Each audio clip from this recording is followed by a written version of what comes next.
Welcome back, everybody. Our Weekend Watch shines a spotlight on government activity. Governor Rauner recently signed a bill that changes the way all police departments in the state investigate police-involved shootings. You can read much more about these stories right now by the watchdog group Better Government Association. And here to talk more about this particular story from the BGA is Casey Toner. Casey, thank you so very much for being here with us this morning. This is a hot topic, and we've talked about it, of course, since 2014 with the release of after the Laquan McDonald shooting. What has changed since then, and what has this investigation revealed?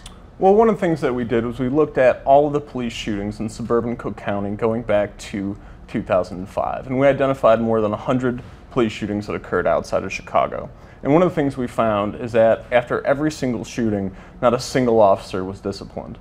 And one of the reasons that happened is because these departments were not doing procedural investigations.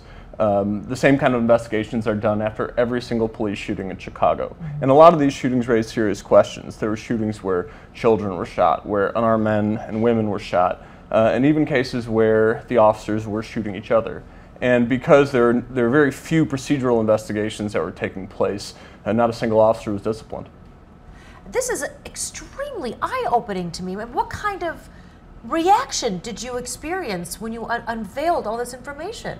Well, we published our story, and after that, state lawmakers leapt into action, and they drafted a bill that would require a procedural investigation after every police shooting in Illinois. Okay, how does this change? I mean, obviously this is a big change when you get down to the departments. Right, and because the current law says that there has to be an independent criminal investigation after every police shooting.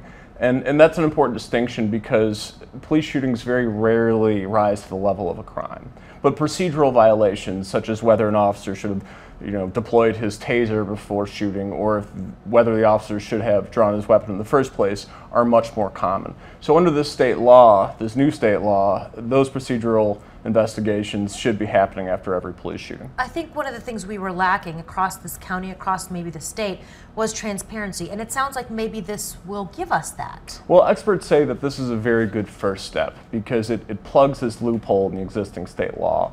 But they also suggest it doesn't go far enough because it leaves these same procedural investigations to the departments where the shootings were taking place. So it's one of those cases where the officers are kind of being left to police themselves. Wow, incredible. Thank you so very much, Casey, for being here. There was so much more to talk about. You can read much more BGA articles at bettergov.org. We're also posting a link on abc7chicago.com and on our free news app as well. Hey, if you like that video, be sure to subscribe to our ABC7 Chicago YouTube channel.